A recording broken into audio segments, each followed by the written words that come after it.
கர்த்தருடைய பரிசுத்த நாமத்திற்கு மகிமை உண்டாவதாக. இந்த நாள் தியானத்திற்கு என்று சங்கீதம் 133 அதிகாரம் 1 நாம் வாசிப்போம். இதோ சகோதரர்கள் ஒருமித்து வாசம் பண்ணுகிறது எத்தனை நன்மையும் எத்தனை இன்பமானது என்று சொல்லி வேதத்திலே நாம் பார்க்கிறோம். பாருங்க, ஒருமித்து வாசம் பண்ணுகிறது.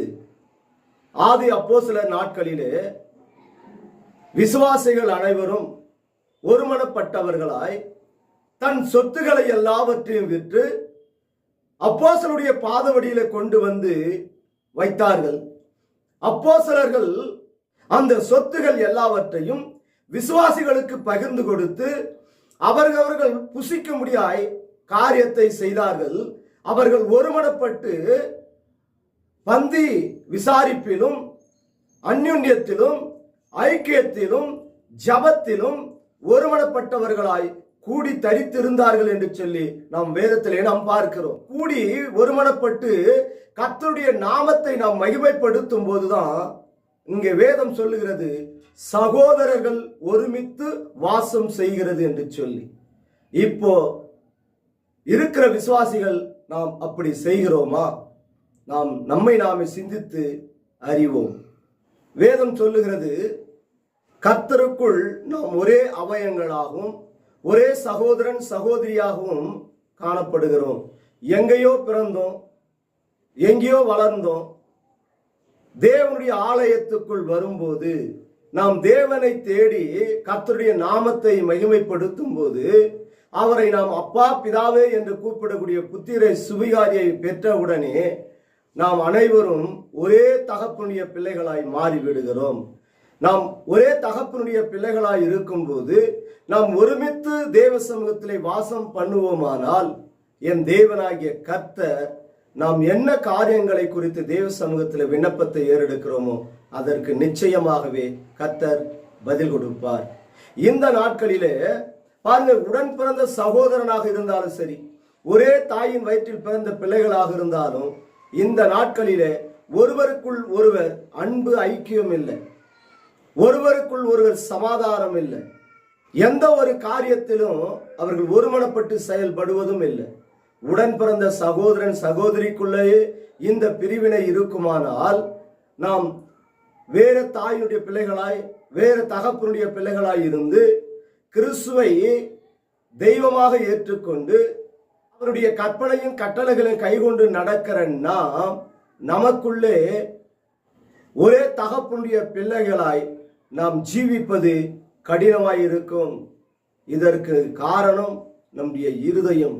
நம்முடைய இருதயமானது கர்த்தருக்குள் ஸ்திரப்படும் போது நாம் ஒருமனப்பட்டு சகோதரத்துவத்தை ஐக்கியப்படும் போது ஒரே சரீரங்களாய் நாம் பாவிக்கும் போது நமக்குள்ள இன்பமும் சந்தோஷமும் சமாதானமும் நம் வாழ்க்கையில நிலைத்திருக்கும்.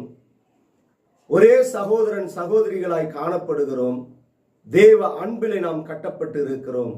எப்பொழுதும் இந்த தேவ அன்பிலே நாம் கட்டப்பட்டு இருப்போமானால் நாம் தேவ சமூகத்திலே தேவ அன்பை விட்டு விலகாதபடிக்கு தேவ அன்பிலே கட்டப்படுவோம். தேவனுடைய நாமத்தை தரித்திருக்கிற நாம் இந்த ஐக்கியத்தை விட்டு விலகாதபடிக்கு ஒருமனப்பட்டு கர்த்தருடைய நாமத்தை மகிமைப்படுத்துவோம். இந்த நாட்களிலே அநேக பிள்ளைகள் கிறிஸ்துவை தெய்வமாக ஏற்றுக்கொண்ட அநேக சபைகள், அநேக கிறிஸ்துவ சகோதரன் சகோதரிகளுக்குள்ள ஒரு மனம் இல்லை, ஊழியக்காரர்களுக்குள்ளவும் ஒரு மனம் இல்லை. பிரதர் சிஸ்டர் வாயாலத்தான் நம்ம என்ன பண்றோம், கூப்பிடுறோம். ஆனா உள்ளத்தில ஒரு பிரிவினை.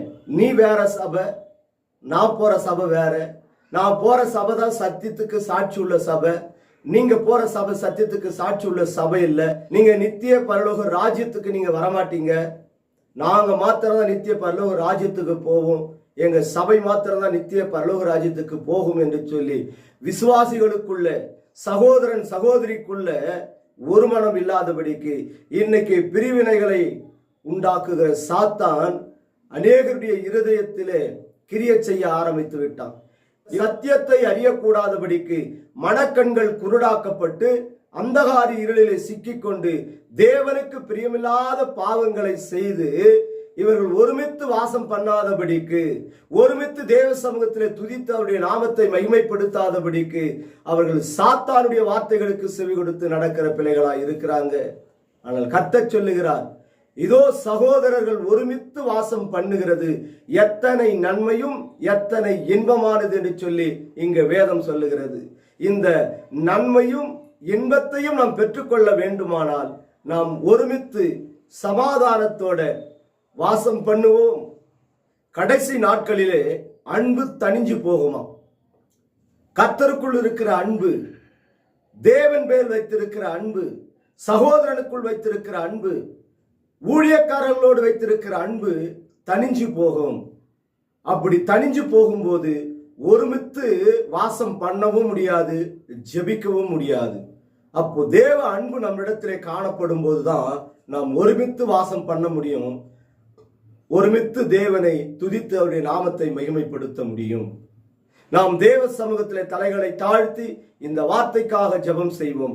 சோத்திரிக்கு நன்றியோடு துதிக்கிற ஆண்டவரே, கிருபை நிறைந்த மகா இரக்கமுள்ள என் பரிசுத்தரே, இந்த சத்தியத்தை அறிய ஆண்டவரே வழிவாசல்களை திறந்திரே என்று சொல்லி கேட்கிற ஒவ்வொரு பிள்ளைகளை ஆசீர்வதியும் பலப்படுத்தும். இயேசுவின் நாமத்தில் ஜெபிக்கிறோம், ஜீவனும் பலனும் உள்ள எங்கள் நல்ல தகப்பனே, ஆமேன்.